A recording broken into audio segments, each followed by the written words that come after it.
another episode in A Year Gardening. Well, we've just been through what is probably one of the driest spells I can ever remember. All the water butts are empty. A lot of the plants are very, very brown, and some of the things like lettuces have bolted through where it's been so dry and I've not been able to get water on them. We've got some nice fruit coming on the apple trees, so I'll share that with you later on. I'll show you the bits and pieces that I've done with the edge of the stream, which I was working on in the last episode around the Peace Garden. Got a nice little trip to a local allotment where I met a couple of people to find out what goes on behind the scenes in the allotment. I'm going to do a little bit of summer pruning on the peach tree because that's just growing a little bit too much now, and in general just a few little tidying up jobs, bits and pieces to do in the garden. Dig up the potatoes and I'll show you the results of the harvest there as well. So without further ado, welcome to August in A Year Gardening.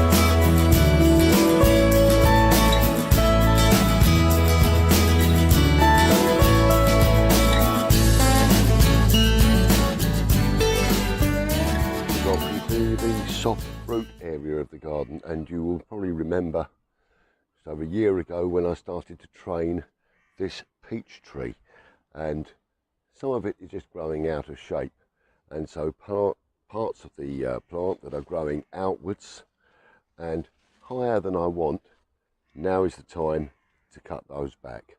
Remember, with winter pruning we're encouraging growth, with summer pruning we're restraining the growth. So I'm just going to work out, I want to keep that section, but this section can come off. And that section there can come off, and we're going to return it to the shape that I was originally looking for. We've got an area here which looks quite damaged, so I'm just going to take that one out as well. And I don't really want it going higher than this fence, so I'm just going to take out a couple of sections which are growing higher. We come back down here on that one there, and this can be trained in, so we'll just reduce that in size. There's a little bit of softwood here. Up. If it's growing out towards me, I don't want it. Just want the items that are growing upwards. This one here, we can train in behind there. I can lock that in with a piece of wire, and that will be an upward growth for next year. This will take back to a branch where it's growing there, so we'll take that one out, and we're going to return the shape to the shape that we actually wanted originally.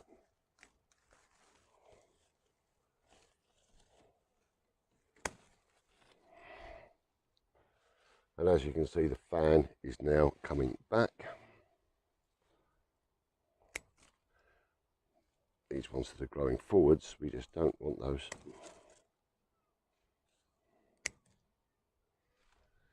Then we'll look at this going forwards there, and then we'll take these just down.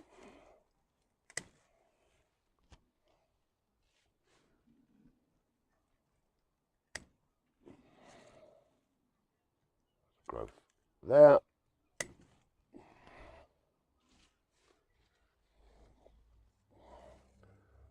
Again, a little bit of either dead or diseased wood on here, which we're going to take out.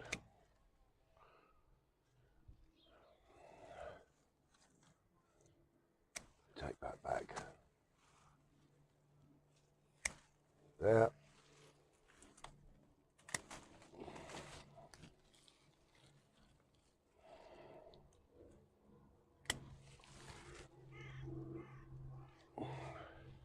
And we're actually getting the shape back that we originally wanted. And I'll just nip over the far side here. Again, a couple of pieces that we don't need growing forwards. Take this down. This one here doesn't appear to have any life to it, so we'll take that back to there. And this one here will just reduce in length before retraining, and then generally we've got the shape that we wanted of the fan. And then we'll leave that to grow the rest of the year. That opens up air to the plant and lets more light to the plant as well, so that'll encourage it to just keep going. In fact, I don't like this one up here either, too tall there, so we'll take this one back. It is growing forwards anyway, and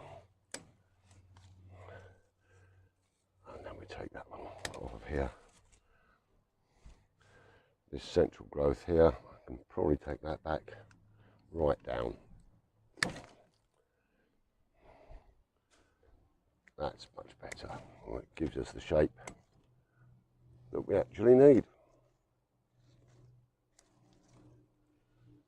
Beautiful.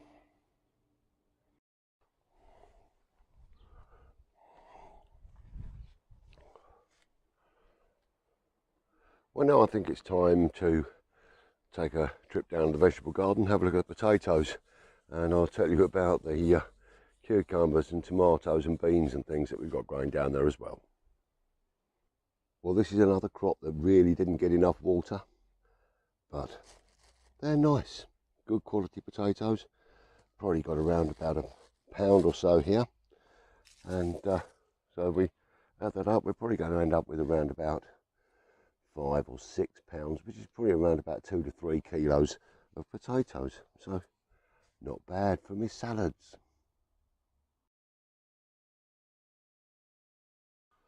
Well, I've now finished taking the potatoes up. Going to sort this soil out, give it a little bit more feed, get it raked over, and we're going to plant some beetroot and some radishes in here. Now my beans are now about 8 foot tall there. They are a bit behind, but they're doing okay. And I've got a couple of nice beans actually growing on there at the moment.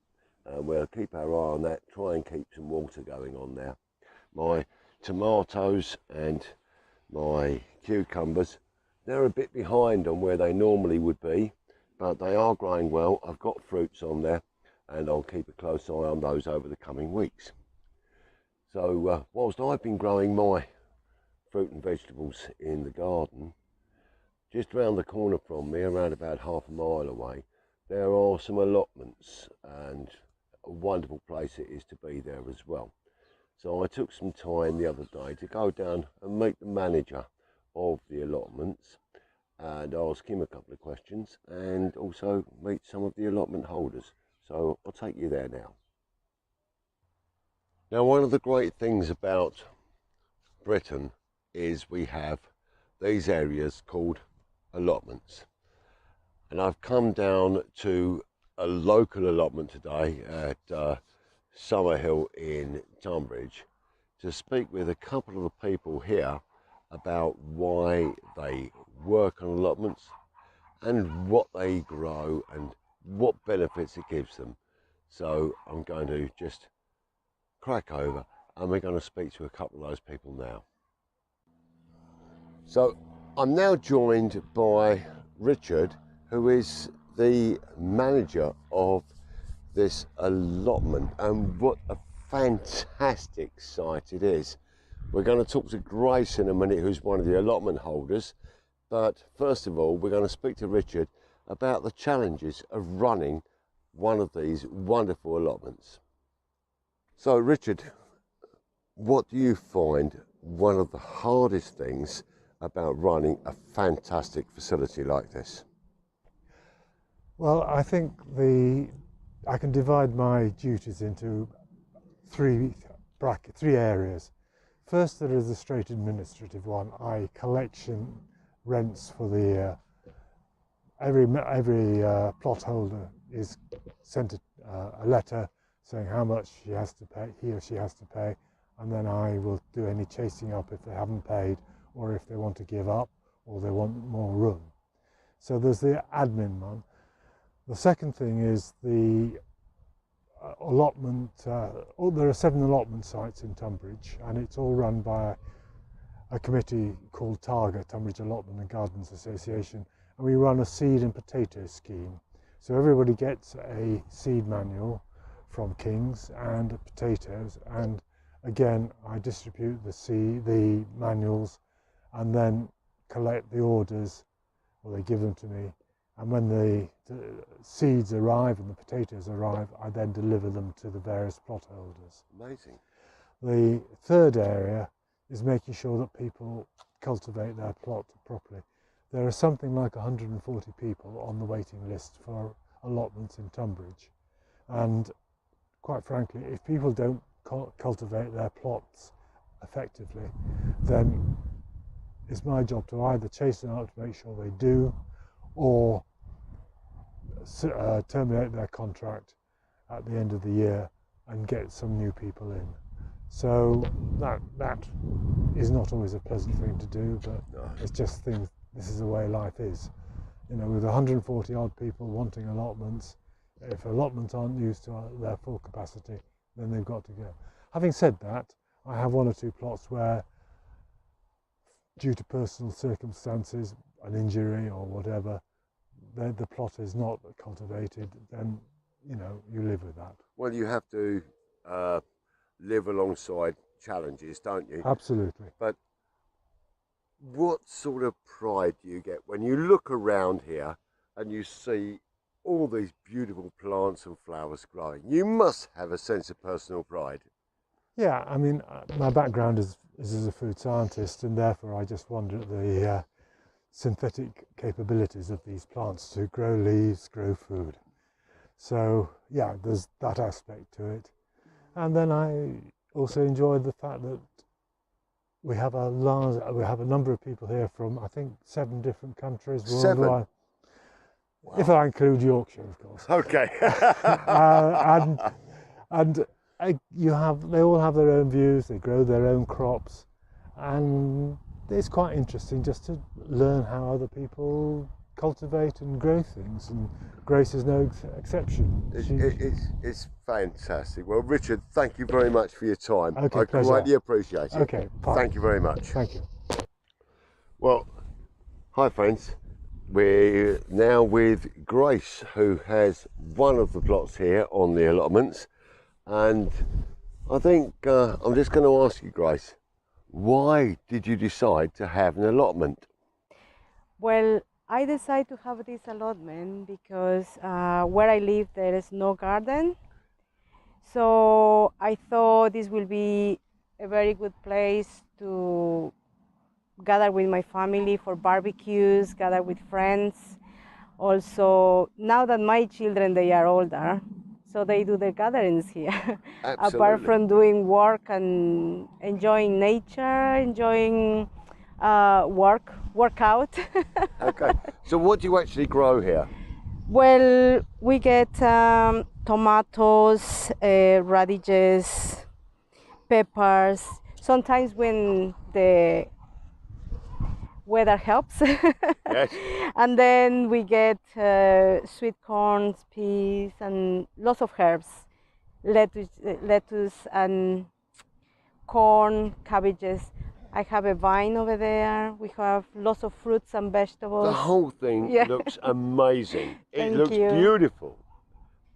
Why don't more people do this? Ask me again. So why do not more people do this? Oh, Oh, well, I think because everybody we get busy with another things, especially technology. Yeah, yeah. Well, that is what I will be doing if I had a garden. But now it's like that necessity, and made me realize, especially during the lockdown, this is important. This is the most beautiful Yeah. area I've been. There are hundreds and hundreds of plants around me. Beautiful things growing. Plants, flowers, trees, shrubs, vegetables. It's beautiful. Thank Grace, you. you're doing a wonderful job. Thank you very much. Oh, thank you, thank you. That encouraged me more. It's lovely. Thank you. Cheers. Well, what a lovely time we had round the allotments, and I must say a big thank you to the people that I met there. We did not expect to be coming home with the lovely produce gifts that we did. Fresh eggs from the chickens that are kept there, lovely courgettes and carrots. Very, very kind, and what an absolutely wonderful place to visit. And now, having found out that there are 140 people waiting on the waiting list, I think I'll have to concentrate on growing my produce here, because I may not be around for the amount of time I would need to be on the waiting list to enjoy using an allotment like that. So now I'm going to give you a little bit of a video catch-up of the work that I've done on the stream area over at the Peace Garden, and some pictures of what's been going on down at the local pub in the new garden that we've been doing there.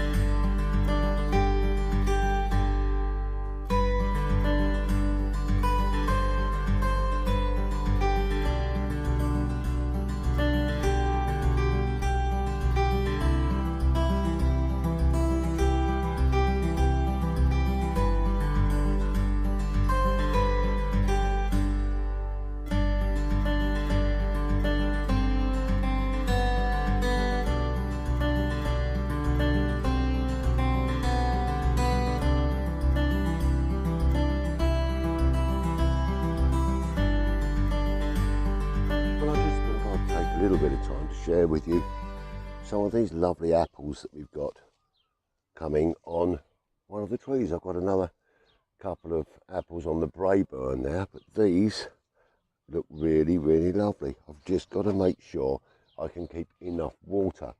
Now, you remember when I planted this mini orchard last year, I didn't expect any fruit for a couple of 3 years, but this is quite laden, and so I'm very, very pleased. And the couple of apples we got on the Braeburn are going to be absolutely wonderful. We'll have to do a little bit of tidying up on a couple of these plants before we hit the autumn, just to control the size and shape of them. But all in all, very, very happy with our mini orchard. Well, this is what the dry weather has been doing.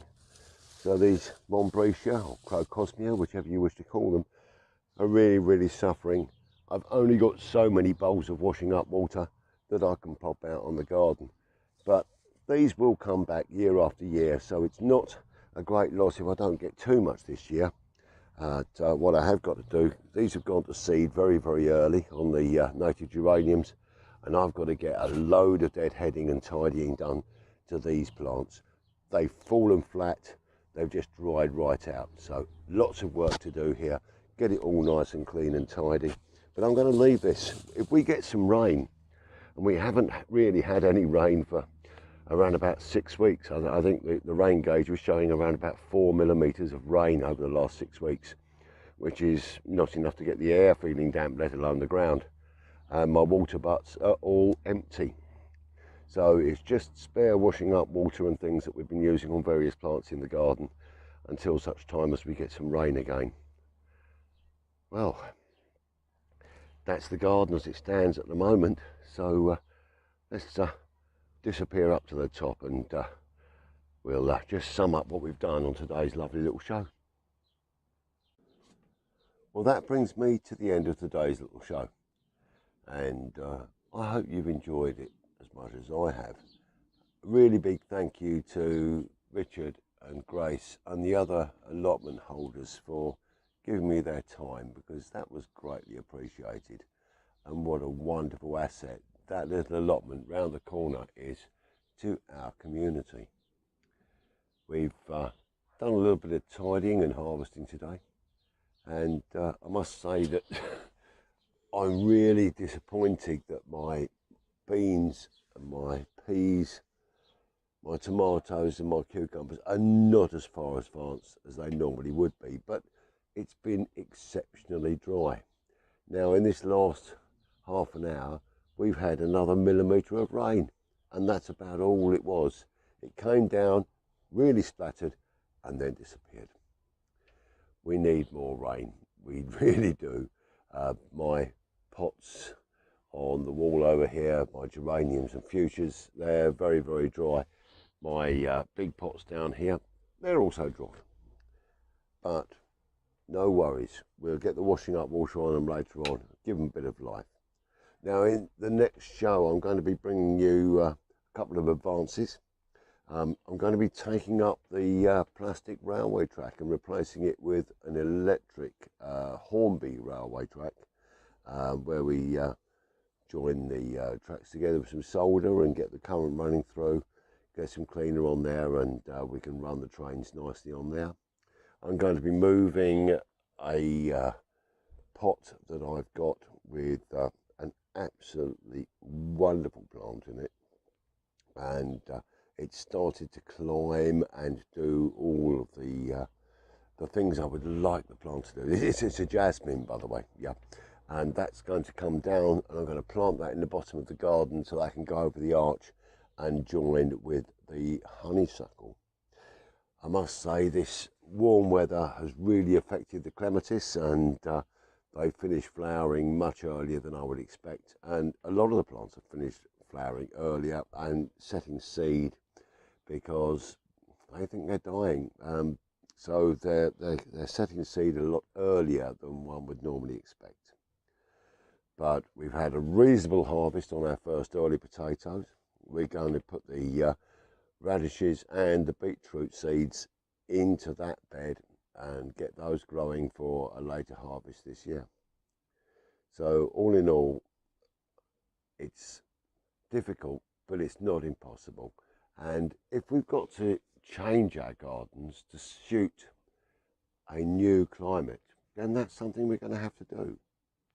It's not easy when you see plants that are sun and semi-shade just dying because there's more sun than they're used to.